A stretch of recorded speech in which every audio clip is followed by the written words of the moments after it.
Hola profe, mi nombre es David Cañar y hoy voy a hablar sobre la disfasia, un trastorno que afecta a los niños tanto en el ámbito familiar como en el escolar. La disfasia también se la conoce como trastorno específico del lenguaje. A diferencia de un simple trastorno, es un trastorno de origen neurobiológico que afecta de forma severa el desarrollo y la adquisición del desarrollo del lenguaje. Lo que nos llama la atención de este trastorno es que no es no depende de otros factores como el auditivo o como una discapacidad intelectual. El niño ve bien, el niño lee bien, pero al momento de estructurar o manejar su lenguaje no lo hace de una forma correcta, así afectando tanto su capacidad de expresarse y su capacidad para poder entender a los demás. La disfasia aparece de formas muy particulares que hacen que esto se vea durante todos los días y sea algo cotidiano en el niño. Por el lado de la expresión, observamos que el niño no puede expresarse bien o no puede formar muy bien las palabras al momento de al momento de querer hablar o al momento de querer expresarse. Un niño con disfasia tiene el vocabulario muy limitado y hace frases muy destructuradas. O sea, no tiene la capacidad de estructurar bien las frases y de poder expresarlas. Y por el lado de la comprensión, un niño con disfasia le es difícil comprender una orden o lo que su papá o el maestro les diga. O les hace difícil, les cuesta comprender oraciones largas. Pues los efectos en la comunicación son muy profundas, ya que el niño al sentirse que no lo entienden o que al momento de expresarse no es entendido, se tienden muchas veces a sentirse solos, entonces el niño llega a aislarse. Esto puede provocar ansiedad, puede provocar problemas de conducta, ya que el niño no se siente escuchado o no se siente excluido por los demás. Y para poder apoyarlos a los niños cuando tienen este tipo de trastorno de dificultades, es necesario realizarlo puede ser con pictogramas, el uso de apoyo visuales, y esto les va a poder ayudar a los niños a que puedan tener un buen uso del lenguaje, un buen uso pausado, y sobre todo que con el tiempo ellos vayan desarrollando la capacidad de poder expresarse y de poder entender a los demás. También es importante darles el tiempo necesario para que ellos puedan analizar bien la información que se les da, para que no se sientan frustrados y para que no se sientan bajo presión. Y para entender este trastorno de una mejor manera, tenemos un caso ficticio de Mateo, un niño de 7 años que cursa el segundo año de educación básica y que tiene este trastorno que sería la disfasia. Bueno, en su vida cotidiana Mateo enfrenta muchos desafíos, ya que al momento de despertarse y su mamá le dice que se cambie o que se ponga los zapatos y vaya a la mesa, Mateo entiende solo la última palabra, que es mesa. Entonces se le hace muy difícil entender lo que su mamá le dice, porque su memoria secuencial falla y no logra tener un buen entendimiento para poder realizar la tarea o lo que le está mandando su madre. Cuando Mateo intenta hablar, nos podemos dar cuenta que tiene muchos problemas o fuertes alteraciones fonológicas al momento de que él se vaya a expresarse. Por ejemplo, puede cambiar sílabas, puede cambiar letras. Por ejemplo, puede decir otata en vez de pelota, puede decir puesta en vez de puerta. Y también le puede costar estructurar frases que contengan más de 2 palabras o que sean frases largas. Un niño, Mateo, le cuesta mucho expresarse o entender estas palabras. Bueno, en el plano emocional también es un caso muy complejo, ya que el Mateo al momento de asistir a la escuela y estar en el recreo, él quiere jugar fútbol con sus compañeros, pero al no poder expresarse bien, él se frustra y sus compañeros quizás se pueden burlar de él. Entonces lo que hace Mateo es aislarse y irse para otro lado para que nadie se burle de él. Y pues esta parte es muy importante, ya que Mateo al sentirse solo, frustrado, puede sentirse triste, puede sentirse excluido de su entorno de compañeros de la escuela. Entonces Mateo decide irse y estar solo, simplemente se aísla. En el ámbito académico, Mateo tiene grandes barreras como en la lectoescritura, ya que al no tener los sonidos consolidados en su mente y no poder entender, no puede asociarlo o no puede asociar bien con los grafemas.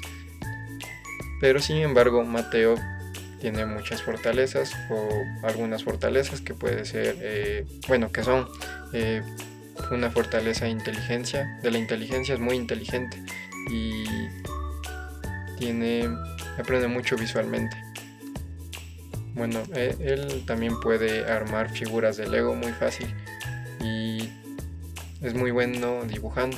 A él le gusta dibujar paisajes, o le gusta dibujar todo lo que ve a su alrededor, y lo hace de muy buena manera, de una manera muy excelente. Bueno, en esta ilustración representa la experiencia de cómo vive un niño con disfasia. Aquí tengo la ilustración. En la parte de mi lado izquierdo podemos ver al niño con disfasia, que no puede entender las letras, que quiere decir algo, pero las palabras no le salen. Le cuesta hablar mucho, le cuesta encontrar las palabras, se frustra fácilmente y a veces le malentienden, ya que podemos ver personas que la quedan viendo mal por el mismo motivo de que no puede expresarse o no puede entender lo que los demás le dicen. Y en la parte de acá tenemos la parte de la inclusión, la parte del apoyo, de cómo un niño con disfasia puede llegar a salir adelante con este trastorno. Y dice: con apoyo, paciencia y comprensión puedo comunicarme y ser yo mismo. Aquí podemos ver que un niño con disfasia, al tener comunicación, al poder entenderle cómo se siente o cómo poder sobrellevar la situación, el niño puede comunicarse mejor, puede ser el mismo y puede en todos los aspectos ser mejor. También puse aquí que debe tener inclusión, el apoyo y el respeto. También algo muy importante que me quise basar en esta ilustración es que tenemos que dar el tiempo a los niños con este tipo de trastorno, para que ellos puedan procesar bien la información y puedan tratar de comprender lo que se les dice o lo que se les haya dicho. Escuchar.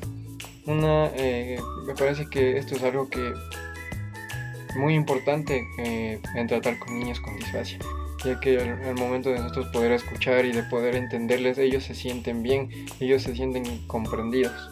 El respeto y el valor de lo que ellos dicen. Muchas veces las personas los irrespetan, como etiquetándolos de vagos, pero siempre el respeto y el valor que ellos tienen será lo más importante. También se incluyeme, todos tenemos algo valioso que aportar. El hecho de que ellos no puedan decir lo que piensan, no puedan expresarse bien o no puedan entender lo que los demás dicen, no significa que ellos no sepan pensar o no sepan lo que pasa alrededor. Ellos son muy inteligentes, entonces deberíamos ser más inclusivos al momento de nosotros tratar con niños que tengan este tipo de trastornos. Bueno, con esta ilustración también podemos decir que la disfasia no define a la persona, no define al niño. con apoyo, comunicación e inclusión, y dar la oportunidad de poder comunicarse y para que el niño aprenda y participar en igualdad de condiciones. La verdadera dificultad no solo es el trastorno del lenguaje, sino la falta de comprensión de quienes lo rodean. Entonces es muy importante la comprensión, la comunicación, la inclusión y el poder comunicarnos o aprender a comunicarnos con ellos y de poder entenderles. Bueno, ahora ¿cómo logramos identificar la disfasia? Bueno, para poder dar el diagnóstico se debe de hacer de una forma muy rigurosa y no de una manera aislada, sino que requiere de un equipo donde estén psicopedagogos, terapeutas de lenguaje, neuropsicólogos, neurólogos y también psicólogos educativos o psicólogos clínicos para poder descartar cualquier factor biológico que puede estar causando la disfasia en el niño. También, ¿qué aspectos del lenguaje valoramos?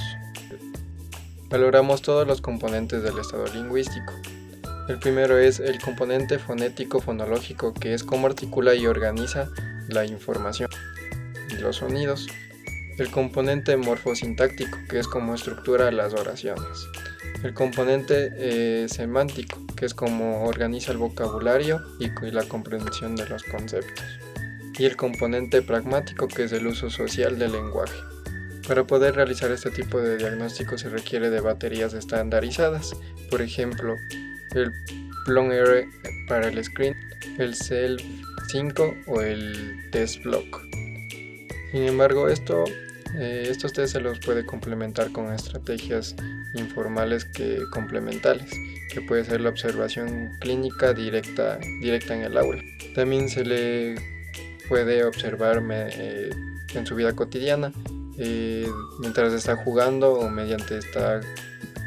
cuando está con sus compañeros, medir su lenguaje. Y también nos ayudaría hacer entrevistas con los padres de familia para poder ver bien el desarrollo fonológico o del lenguaje del niño. Y bueno, como reflexión puedo decir que es muy importante la detección temprana de este trastorno, porque muchas veces las personas en su ignorancia tratan a los niños con este trastorno como los etiquetan de vagos, de personas que no quieren hacer nada. Entonces creo que esto sería muy injusto para el niño, ya que el niño se sentiría muy mal y muy triste por cómo se le dice o por cómo se le etiqueta. Entonces es algo injusto viéndolo desde una perspectiva pedagógica. También la detección temprana de la disfasia puede ayudar mucho al niño, ya que si se la detecta a tiempo en los primeros años del preescolar o de educación inicial, sería muy bueno, ya que evitaríamos el fracaso escolar o un trauma en su adolescencia. Recordemos que existe algo que se llama la plasticidad neurocerebral, y esto hace que el niño o el cerebro se adapte a las condiciones que se requiere. Y con una buena intervención se puede evitar lo que ya acabé de decir, el fracaso escolar y un trauma en la adolescencia que quizás pueda afectarle en el futuro. Bueno, también el rol del psicopedagogo no es solo aplicar test, no es solo aplicar hojas y llenarlas, sino que el papel de un psicopedagogo también es acompañar durante su proceso escolar, dar apoyo a la familia, dar apoyo a los docentes para que puedan tratar con este tipo de trastornos que se pueden ver en los niños. Entonces el psicopedagogo es muy importante, ya que ayuda a que esto sea más llevadero. Y recordemos también que un niño también aprende a su propio ritmo. No todos los niños aprenden de forma igual o de la misma manera, sino que todos aprenden de diferente manera. Entonces el rol del psicopedagogo también está en quitar esas etiquetas que los profesores o que los padres de familia tienen a ponerlos. Entonces el rol del psicopedagogo es muy importante en este tipo de situaciones, ya que en el futuro esto hará que el niño o el adolescente pueda llevar una mejor vida.